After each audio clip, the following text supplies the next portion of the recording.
screw you, Skype. Thank you very much for exploding immediately before we needed to do all of this stuff. So, yeah, we're here. We did it. It's good. We're going to predict WrestleMania. I'm going to be 90% correct, just like I was with Stand and Deliver. Maybe don't bet, because I take no responsibility for your financial losses. Tim, I'm proud of you. You stood, you delivered, you got your predictions right. I told you off the air, I don't do the predictions to be right. Well, I do the predictions to exist. That's a weird... Well, I will say that your predictions were... They were some pretty good writing, so I'm nervous as to what is going to happen with what they've going on, because the decisions they made on some things, I'm a little curious. I don't know. We're going to find out a lot of things about this WrestleMania, especially the build, especially the way that it maybe hasn't been very well built. We're going to talk it through a little bit. I don't think we want to go too long. There are a lot of prediction shows out there. The difference between ours and the rest of them is that we're just going to talk, because I don't have notes. I have a couple of things here and there, but overall, we're just going to chat it through, and whatever happens, happens. For now, you can like the video, subscribe to the channel if you haven't already. We'd appreciate it. Tell your friends to come and check us out, because we go live every Tuesday at 7 p.m. before NXT. We talk about the week in wrestling. If you've never seen us before, hi, I'm Joel. That's Tim next to me. And we talk about wrestling and we talk about music, and that's what we do. So let's get up to it, shall we? Let's do it. I'm going to take the piss out of all of this. Night number one. Night number one. All right. We may know what the match that goes on last is. We don't know for sure, because Stephanie McMahon said today that Sasha Banks and Bianca Belair for the SmackDown Women's Championship will be, quote, the main event of night one. Of course, in WWE speak, that means nothing. That could be the last match. That could be the first match. That could be the middle of the match. It's the match with a lot of build. Belair won the Royal Rumble. Okay? This whole build has been filled with tag team action. This whole build has been nothing but everything but the title. Reginald. For the last... And Reginald, that's right. This is a Reginald-centric build. Whoever wins Reginald. He becomes their property. Don't say that. Oh, no. I didn't write it, man. It's just what they put together. Choice of words, man. Choice of words. Whatever. Becky Lynch is going to show up and just make a mess of things anyway. She posted something on Instagram like 5 minutes ago about that. I know. The night one, what was it? Acrostic An acrostic. Poem? Yeah. Okay, the question that I have for you, Tim, is given that the last few weeks we've seen Solo, Belair, and Banks build up and promo, is it now hot enough of a build to make it the main event, the final match that goes on night one? What do you think? Yeah, I mean, all it has to do, in my opinion, is beat the build for Lashley and Drew. And I think well, man, I don't even know if it does that, but I think that still fits better first, so you might as well put it at the end. I think they dropped the ball a little bit on this, but it's not atrocious. I still want to see the match itself, and that's kind of all I care about with it. So I wouldn't say that it's beaten the Lashley and Drew build, but I think the Lashley and Drew build kind of went by the wayside when they broke up the Hurt Business and started telling the story of, of the Hurt Business versus Bobby Lashley, or just the Hurt Business not being with Bobby Lashley. So once that started to happen, that kind of went off the rails a bit. And then Banks and Belair over the last 2 weeks have started actually building a proper one-on-one feud that's not based around can they coexist and other tomfoolery of tag teaming. So with that in mind, is it going to be the fiery upstart Bianca Belair, whose birthday I believe is today, or Sasha Banks, the SmackDown Women's Champion? Who you got? Belair, this is your WrestleMania moment for this year. They were... Sasha's been able to keep the title longer than she ever has, so I think they're already going to take it away from her. Oh, no. You see, I flip-flop on it. I agree. I think Belair is going to win, but if Belair wins and it is the match that goes on last on night one, that means that Roman retains night two, and we're going to get to that shortly. So Belair, if she wins night one, then that's going to influence heavily my decision for night two. In the chat, we're being asked if the build is better than the women's triple threat for Mania 35. No. I just saying it bluntly, the women's triple threat at 35 had that really fun arrestment segment. And that just told that was the story at that point. Yeah. Shoehorning Charlotte in, that didn't really make sense. That sucked. The story was all about the man. But like we all knew what we were getting towards. The arrest was really good. Yeah, I thought So that was such a great segment that just did fire me up for that that was match it. regardless. Yeah. And that was the go home promo too. So there was a lot there. So I would say the Mania 35 build was better than this one. But again, we have SmackDown tonight as of it's now 5:15 East Coast time. So we're gonna find out if SmackDown delivers any bit more on any of these predictions or influences any more than what we know. Moving along, we got Bobby Lashley. We just started talking about Bobby Lashley and Drew McIntyre for the WWE Championship. Well, let's talk about this. First of all, Lashley is putting up the title. This is a big moment for him. It's a big moment for McIntyre, who won the championship last year at WrestleMania, hasn't had a chance to defend it or really have his big WrestleMania moment in front of fans. For Lashley, something that was 14 years in the making for him, winning the WWE Championship. Drew was announced the number one contender, though he wasn't ever really made number one contender. He just kind of was given the role. Yep. Any thoughts on how this match came together, how it's been portrayed so far? Any thoughts going into our predictions? I mean, it's one of those situations where, like, yeah, he's got first shot given the circumstances, how he lost his title with The Miz cashing in money in the bank after winning the Elimination Chamber to retain, like, makes perfect sense. So I think that, like, having Lashley get the title off The Miz puts them into an appropriate position for this to be happening. I think the build for this has been largely really good. I think breaking up the Hurt Business was an insane decision that has kind of thrown it for a loop for a little bit, but like the core of the thing is still solid. Like it was built on solid ground and it's been done for a little while. Hopefully they put it as the first match out in front of fans, because I think it's possibly one of the better built ones on the card.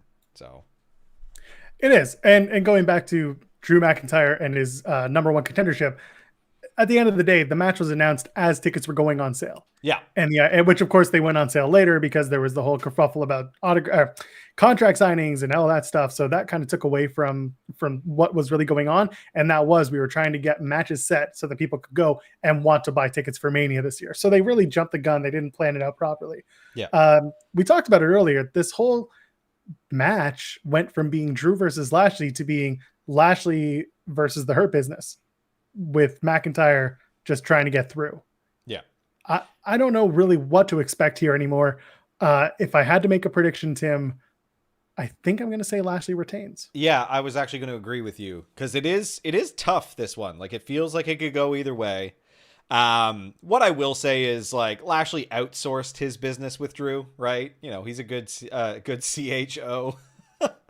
He just said, like, hey, we got to hit out. He assigned that work to someone else while he dealt with the Cedric and Shelton stuff. So I'm not super opposed to it. I am just opposed to the Hurt Business breaking up, but I see Lashley retaining for some reason.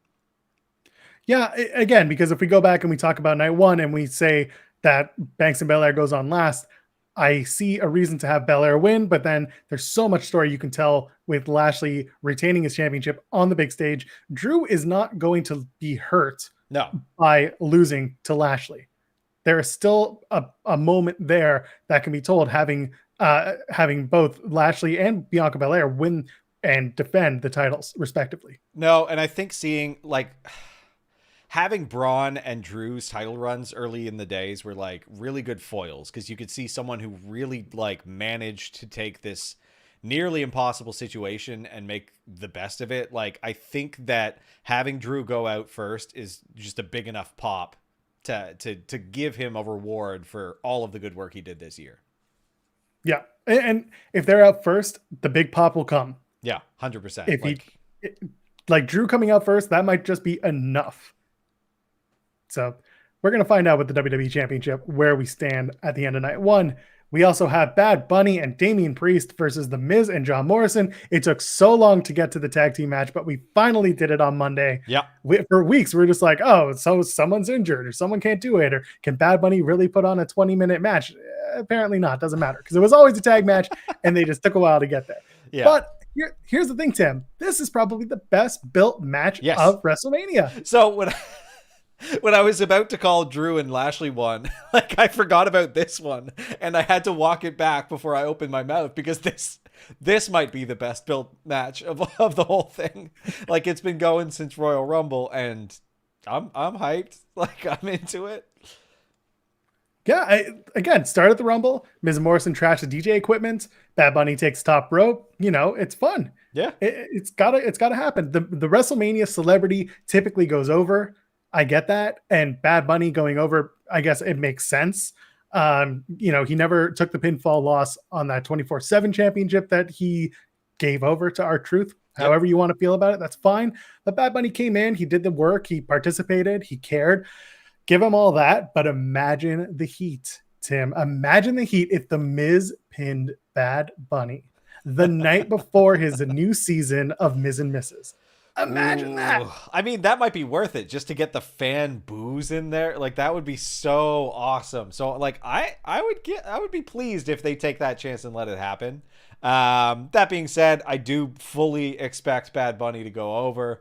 The thing I'm most excited about in the match is seeing Damien Priest pull out all the stops on his first WrestleMania with two like phenomenal veterans in the ring with him, right? Like, I see very good things for that because he's got a lot of fire in him. So, being asked about Bad Bunny hanging around, what will Priest do after this?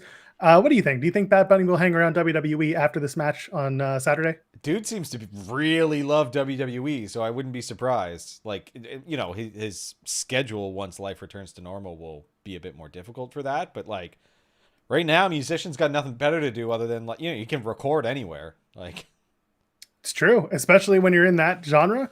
Get sent to beat, do the work. It's not impossible. Yeah. And if he wants to continue training and continue doing this while the world is, I mean, it's starting to open up in the States, but if he's waiting for an opportunity, then he can continue doing what he's doing with WWE. I'm sure they'll welcome him with open arms to keep working. Yeah. And as for Damien Priest, what do you do with Priest after this?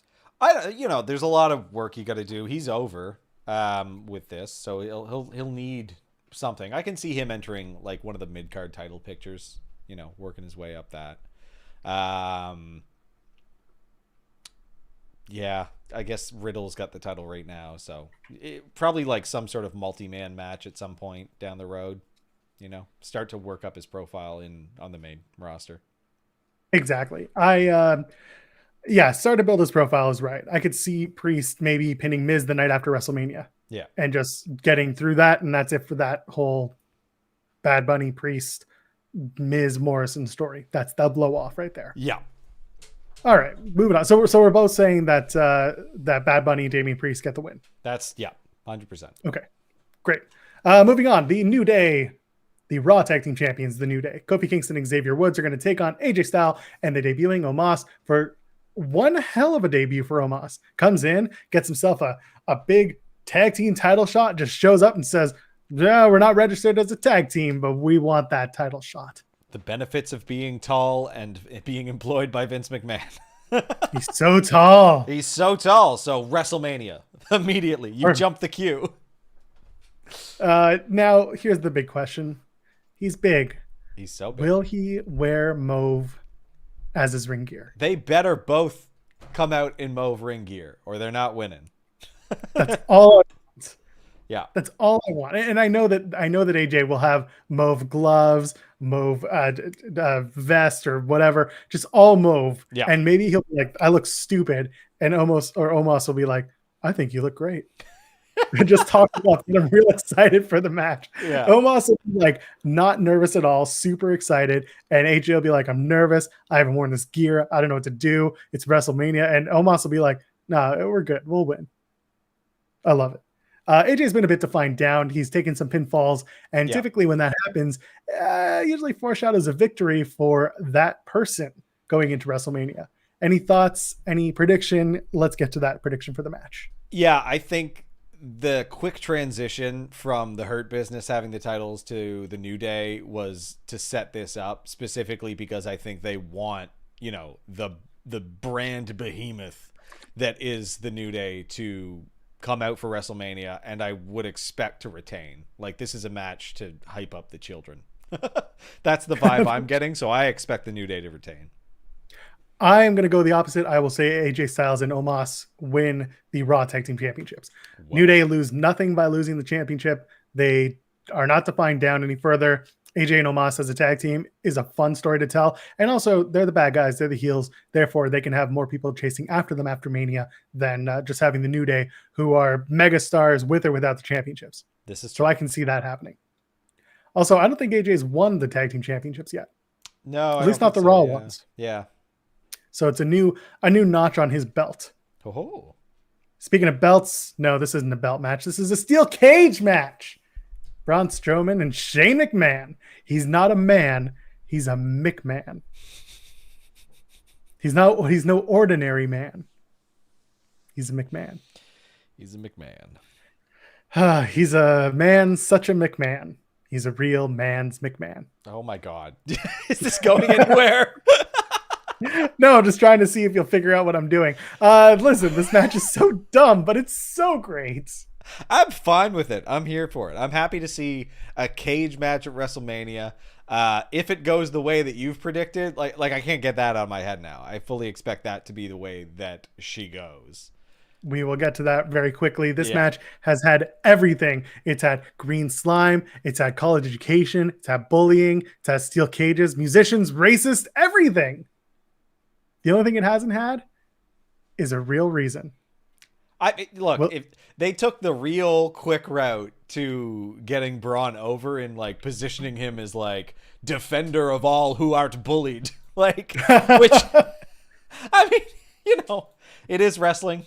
Wrestling fans, they're gonna vibe with that. So it's not exactly always seen as the coolest fandom. So will there be green slime at WrestleMania? Oh God, I hope so. I hope there's an entire kiddie pool full of it. I doubt it. I doubt there will. Oh, that would be wonderful. It would be. I could see the slime making a return. I don't know for sure, but this is what I've been saying: is it's going to be Braun throwing Shane into the cage so hard that the cage breaks open and Shane takes the bump, rolls off the side of the cage, touches the floor, and therefore wins because the feud's not over. We're going to keep going after this. And I said it on our show, Tim and Joel Call It in the Ring, this past Tuesday, that after that, you just have a surrogate to take on Braun.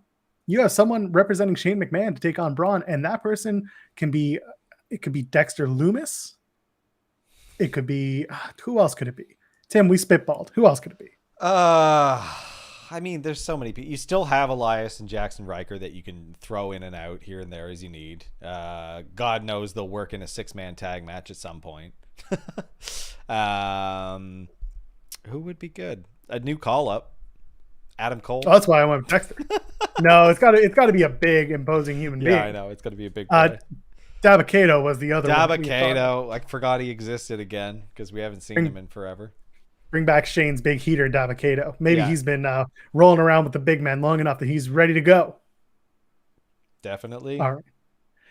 Who's ready to go is Cesaro as he takes on Seth Rollins in a one-on-one match that's really all about the swing. This whole matchup is about dripping. It's about swinging. This is turning into a really raunchy podcast. Yeah, it's good. It's good. Speaking of the drips definitely going Cesaro's way. I don't know. The Seth Rollins thing is like a lot. There's some pretty ugly ass suits. That's the joke. How much money is that costing? Who is paying for that? Are they making it custom? I hope so. I hope it's custom because otherwise you're spending a fortune on hideous suits and rewarding someone who should not be rewarded.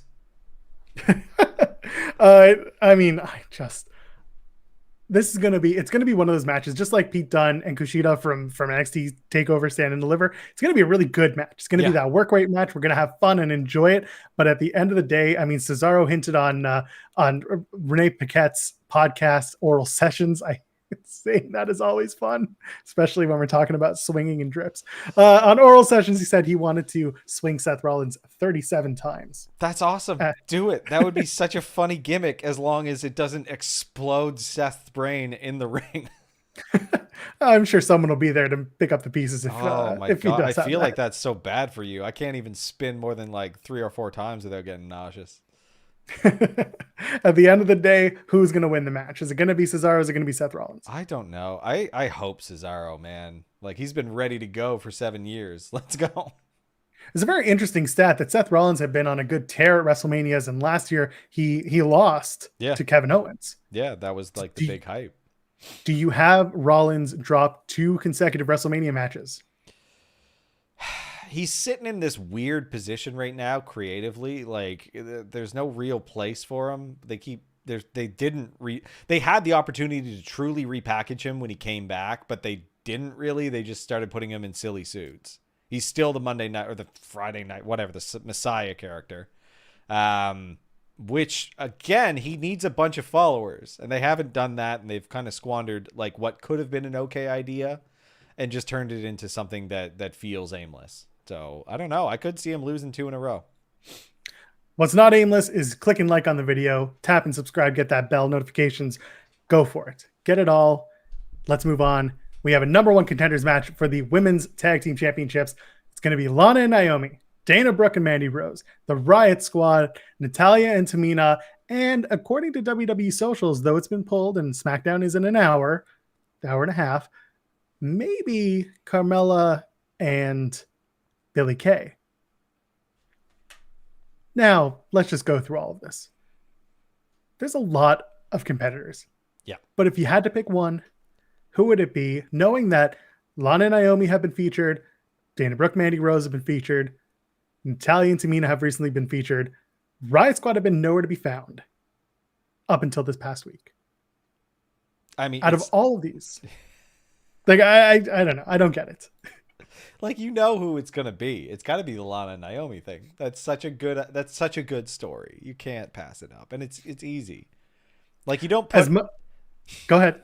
You don't put Lana through a table that many times without having an end goal.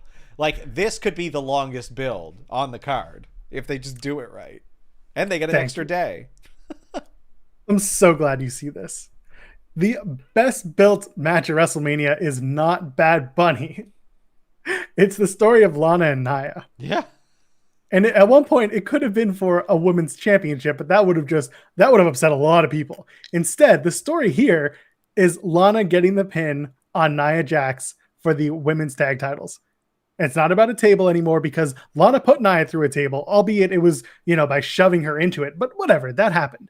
Now the question is, can Lana pin Naomi? Sorry, can Lana pin Nia Jax? Oops. Yeah. Can Lana pin Nia Jax? Yeah, I think so. She already beat her in a tables match.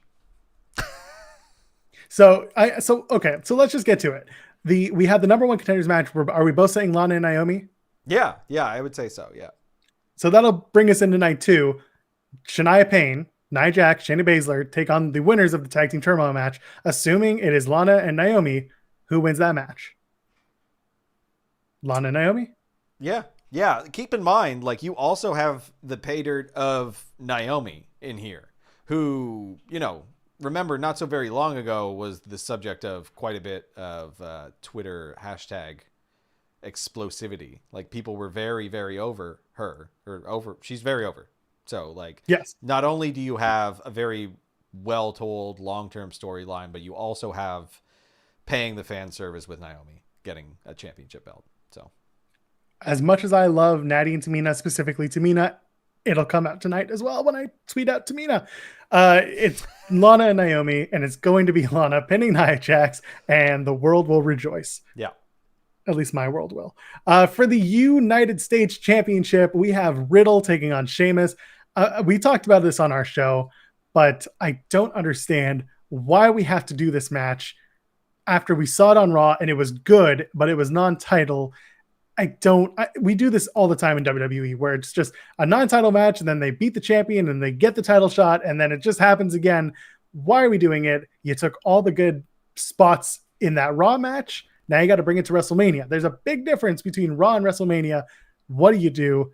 And what do you think of this match? Let me mess it up even more. Like, if you recall, they wrestled not that long ago as well, like a couple Raws in a row, Riddle and Sheamus, they also had very good matches. Like, I remember because I was just like, wow, I'm not a huge Riddle stan, but like, these two do have good chemistry. So, like, I don't know what they can do at WrestleMania short of killing each other. Like, we've seen it a lot in very recent times. So I don't know. We have seen a lot of them. And while we know that the match is good, we know that Sheamus is putting on the best showing of his recent career. He's having excellent matches and finding a lot of chemistry with his opponents. Yeah. Does he win the United States Championship from Riddle? That's the big question. I mean, I flip and hope so, but I don't think so. I think Riddle retains. I think Riddle retains too. Although I do have to shout out JJ in the chat saying Sheamus will win in 420 seconds. That would be so good. That is absolutely something that Vince would do and just be like, ha ha ha, goddamn pal. Or they'll have Riddle win in that. That's less fun because then I don't get the softening of, the softened blow of a very good match either. That's right. Sheamus, Riddle winning in 420 seconds is just, that's such a thing that would happen. Oh man. Okay, moving on. Kevin Owens and Sami Zayn are going to face off once again, this time with Logan Paul in their corner. In Sami's corner? Probably. Kevin gave him a stunner this past week on SmackDown. I don't know what to feel about this. Logan Paul is not my favorite human being, but Logan Paul stole the segment this past week on SmackDown. Sami Zayn has been absolutely on fire since coming back and doing this conspiracy theory gimmick. Kevin Owens is a man looking for a reason to get over, looking for reasons to find himself back in the title picture after being there for many, many months. Between the two, what are you expecting? What do you want to see? Do you have a theory who can win? Let's hear it. A big brawl. That's what I expect. I kind of hope Logan Paul gets thrown through something. I don't know what. Anything. Pane of glass. Break one of those ladders that are made of wood. Oh no. You Announce saw that table. last night too, eh? Yeah, I did, yeah. Yeah, just put him through the announce table. No, we got to figure out who's going to go through what during this whole pay-per-view because every match, someone's like, some person has to jump off of this thing and some person has to go through this. Not every match can have some overbooked ridiculousness. I don't know, man. They put some people through the ship. stage yesterday. Like there's a pirate ship, I think. Oh, no, I didn't see a pirate ship. Do you see some of the stuff of the stage? So yes, the staging it has a pirate ship on top of the giant LED board.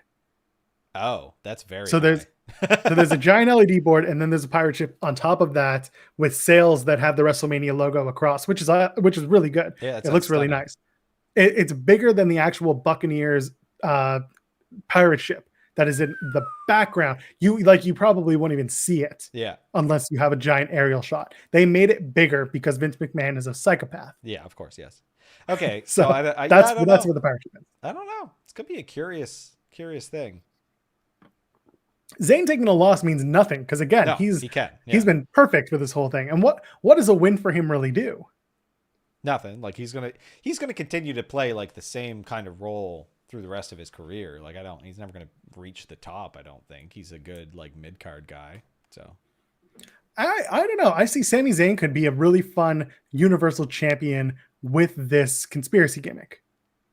That could be very interesting. Yeah, I think it could get like done right. That could be up there with Bryan doing the environmentalist thing. Like I think that like taking some of these things and heightening them can do some really interesting things in wrestling. So it would be great. I don't know. He's a smaller guy, and they just they don't give enough people that chance. We mentioned it on the other show. If Sami Zayn loses, if Edge loses, then the two of them can go together and start being conspiracy theorists together. Because Edge had that absolute hilarious, just on the edge persona. Stop looking at me. Way back. Everyone's out to get him. And now he's back to that. Yeah. If he and Sami Zayn got to work together as just conspiracy theorists nutcases, I'm all for it. And Kevin Owens, in the meanwhile, can move up to the Intercontinental Championship, depending on who wins. Let's move into the Intercontinental Championship. It's a Nigerian drum fight. And before you ask what it is, apparently nobody else knows. Because that was on Fightful Select today. That Big E said earlier this week, he does not know what this match is, and that's fine. Big E, the Intercontinental Champion, takes on Apollo Crews. It's a Nigerian drum fight, Tim. We talked about what it is. Do you want to explain your theory, and I'll explain mine? Okay, so wait, which one did I land on? Mine is that they duct tape the drums around the ropes so that when you get thrown into the ropes, it makes a big bong sound, which is pretty funny. Good God. It's an exploding Nigerian drum fight. Yeah, they don't explode. They just make a big bong and then you like rattle your way across the stage. Right. You get real Looney Tunes with this. Yeah, you just definitely went Looney Tunes on this. I took it a little more seriously in my approach. I think of it like like an Inferno match. Remember in the old days, the Inferno match, every time you built to a high spot, the Inferno match, like the fire would climb and go down and up and down. I think it'll be exactly that, but instead it'll be people around the ring playing drums, and it'll build and build and build, and high spots get really loud. And that's it. And then when you get to the end of the match, it's a big drum off. And yes, there'll be a spot where a drum is smashed over someone's head. Fine, whatever. That's expected. It's wrestling. But the rest of the time, it is a drum circle, just going ham for big spots and making loud noises. And I'm for that. That would be hilarious. Awesome. Yeah, awesome. I have no complaints with that. That would be great. Let us know in the comments. Let us know what you think a Nigerian drum fight would or should be. And while you're at it, leave us a thumbs up and hit the subscribe button, would you? Who do you think wins this? Yeah. that's the big question. We didn't even get there. I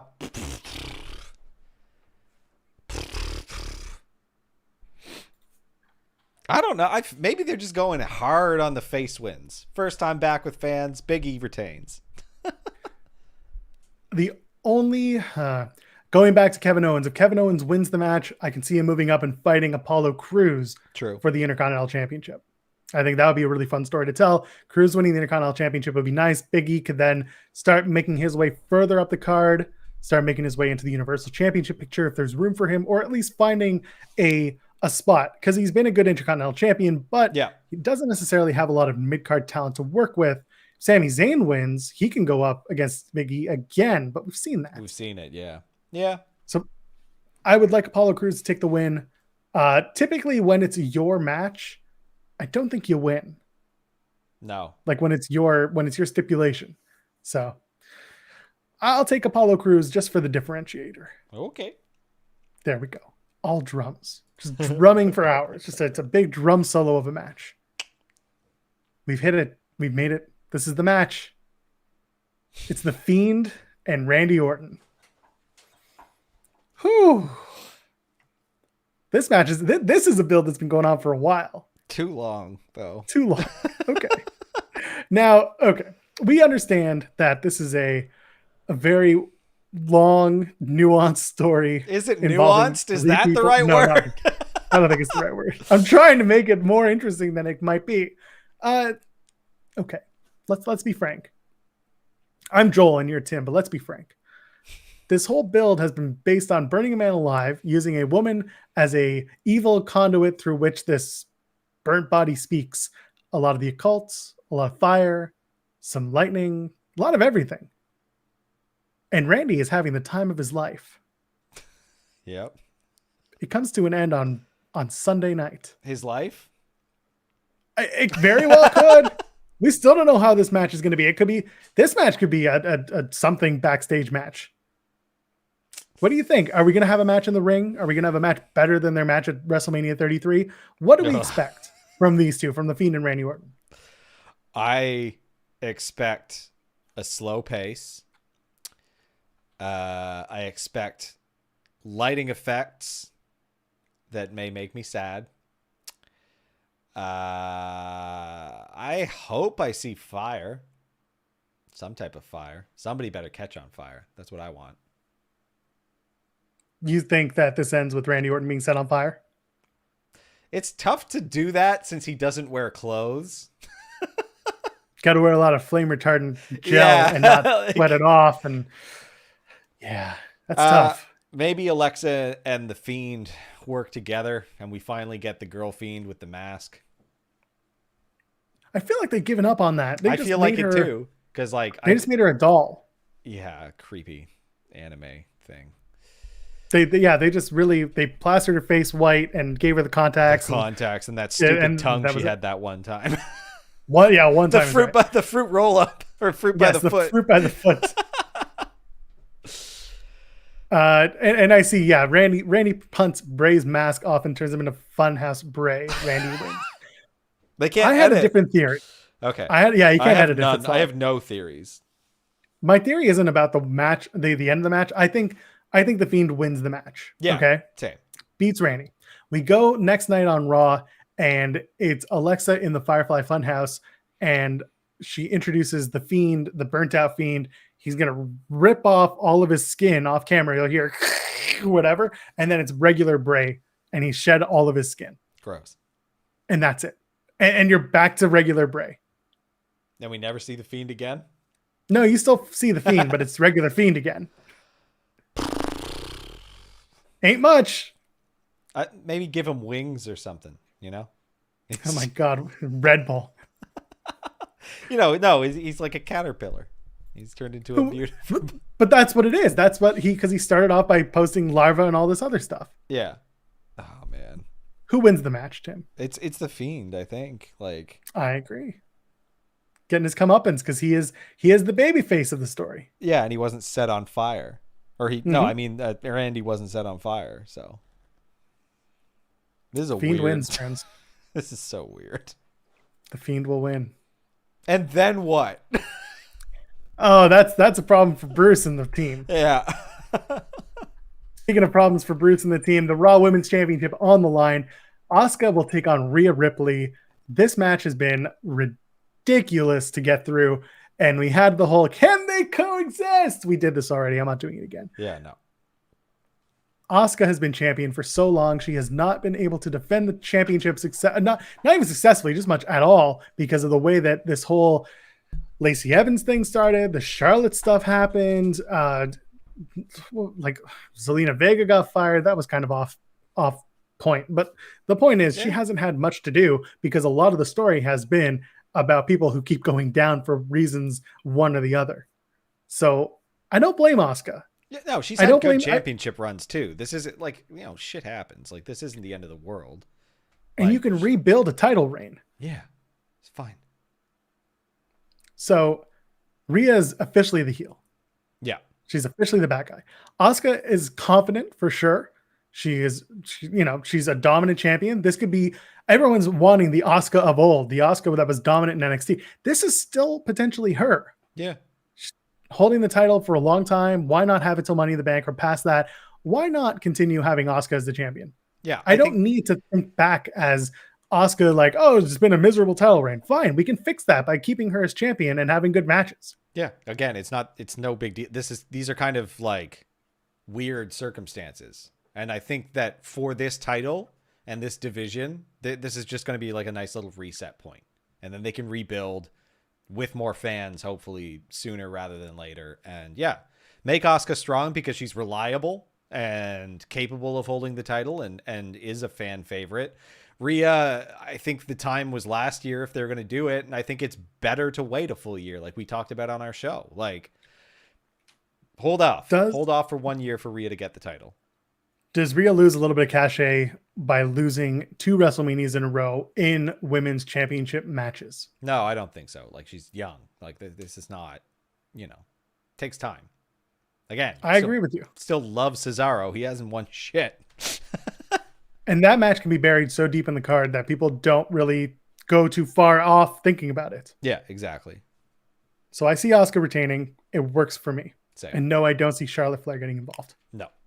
Next night on Raw, maybe, but not tonight. We were asked about Becky Lynch showing up night one. Yeah, we talked about it a little bit at the top of the show. Do you really think she shows up at all? I don't know. She pulled that stunt with Seth. What was it? The Rumble. Yeah. Yeah. So like, I don't know. She's kind of got some trolly spirit to her. So it's one of my favorite spirits. It's a coin toss. I love it. I don't know. I'll be just as surprised if she does show up. So. Well, we come to our final match of the night, the actual main event for night 2. If you're here, thank you. Get into it. Roman Reigns defends his Universal Championship against Edge and Daniel Bryan. This is another match of Roman Reigns where there is a weird stipulation type of thing where he can cheat to win and still retain and be in good graces with everybody. Edge won the Royal Rumble. And Daniel Bryan shoehorned himself in. All those memes going around of Daniel Bryan joining random moments in history. Have you seen those? No, I haven't, but that's excellent. Someone did Godzilla, Kong, and Daniel Bryan. Sleepless in Seattle with Daniel Bryan. Oh my God. There was another really good one that I saw, which was the live sex celebration for Edge and Lita. Oh, and God. Daniel Bryan. That's funny. Little stupid stuff like that makes me love wrestling. Now we Yeah, have yeah, these yeah. three men. They're all vying for the Universal Championship. Is it Roman Reigns' time to drop the title? Is there a story to be told of him losing it, winning it back? What do you think? I think you could write either way. Like I think that you have directions you can take this, and none of them are terrible. There's something to be said for having each one of these men win. I do think Roman retains though, like just because this is the best storyline he's ever had. It's the first WrestleMania match Roman's in that I'm excited for.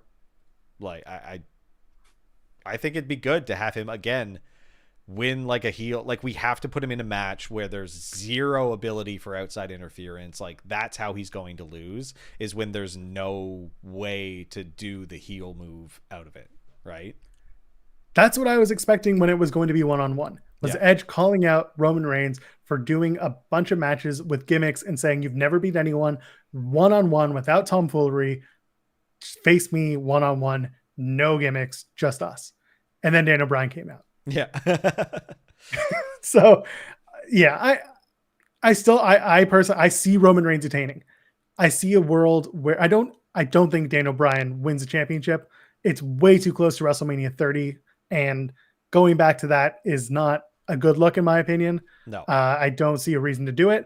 Edge winning the world championship, I get it, I understand it, but it also brings the Universal Championship back to that lineage where it was all the older, sometimes part-timer wrestlers who were winning that title. And I don't think we want that. I think we still need a dominant Roman Reigns on top at SmackDown.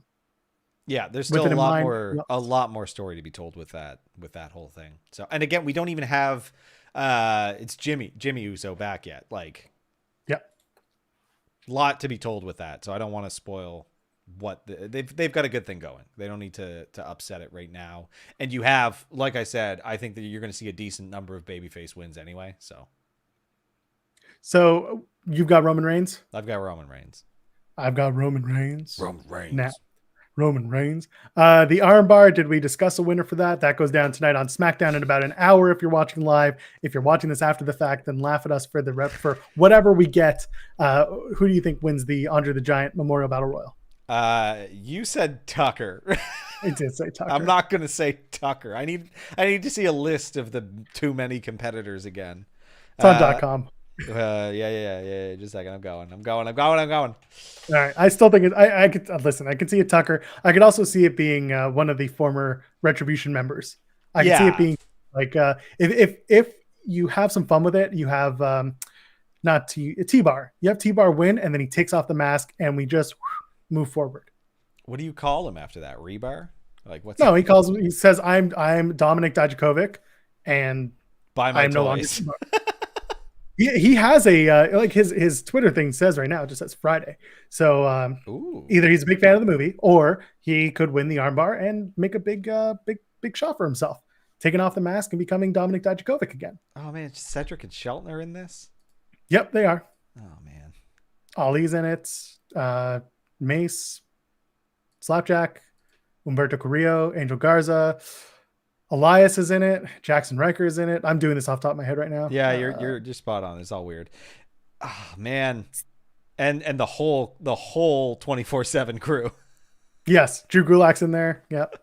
I'm okay. So yeah, Dijak makes the most sense, but I'm gonna say Mace for the hell of it. Okay, so you say Mace. I'm saying Dijak. I'm also kind of saying Tucker because I think it'd be fun to see someone totally different who's also one of the big men in the match win it. So we have that. Let's put an if statement on this. If Tucker comes out with new pants, it's Tucker. Got it. New gear, Tucker wins. All right. Fatal 4-way match for the SmackDown Tag Team Championships. Dirty Dogs take on the Mysterios, takes on Alpha Academy and the Street Profits. Do you have a pick for that match? Okay, so last time we talked about this, I was saying not Ray and Dom, but I have a feeling they're going to do Ray and Dom. Like, I don't know why. I think that would suck.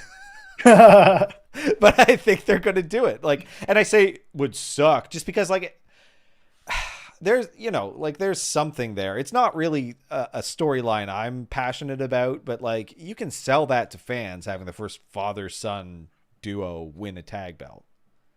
So I feel like saving it would be the right move, not doing it in front of nobody.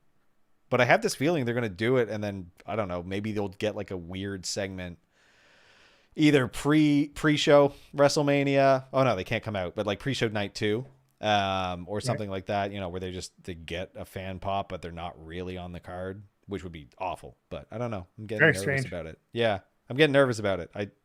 It better be the Dirty Dogs because they're the most deserving. I do think that Rude and Dolph retain their titles. This is their first defense of the titles. It would make no sense for them to just drop it out of nowhere. It's the story of like the two that are so good that you just don't know it or realize it. I do think that they're going to retain, and I think it's going to piss some people off, and that's fine. It should just be the Street Profits should just have the titles right now. Like none of these people should be there. I don't understand. And the Street Profits sure as hell should be on WrestleMania. I don't understand. It's true. I agree with that. And then, like I said, with the Bianca Belair and Sasha with their big entrances, I want to see Sasha get this big grandiose entrance. Maybe Snoop walks her down to the ring. I don't know. I don't care. But then I want to see just Bianca come out, regular Bianca Belair. Maybe she's got a big new jacket or something cool that she's wearing accessories wise. And she comes out with her husband, gives her a kiss, and he walks to the back and says, "You can do this." They touch foreheads and look all lovey-dovey. And then that's it. And then he goes to the back. She saunters down to the ring and she is in the zone. She's focused. Yeah. Like, that's all I want. Look, they're missing a real opportunity here. Just saying. We have a pirate theme. Pirates use cannons. Fill cannons with solo cups. Boom. Rain solo cups. A lot of cannons. And it's not happening. I'm sad. I wish that were happening. Could happen. I doubt it's going to happen. It's not going to happen. It's too late. No Street Profits on WrestleMania 37. Wait, it's 37, right? It's 37. Okay. It's 37, and that's the amount of viewers I want on this video by the time SmackDown starts in an hour, at least 37. Tell your friends, share the video, hit that like button, subscribe to the channel if you haven't already. We're going to do more of these. I hope you've enjoyed it. We're going to also give a little more notice when we do these live things. But for now, every Tuesday, 7 p.m. Eastern, that's where you catch us at Tim and Joel Call It in the Ring. That's the show that we do. And until then, enjoy your WrestleMania. Enjoy SmackDown if you're watching before SmackDown. And above all else, enjoy your wrestling. And we'll see you on Tuesday at 7 p.m. Eastern for Tim and Joel Call It in the Ring.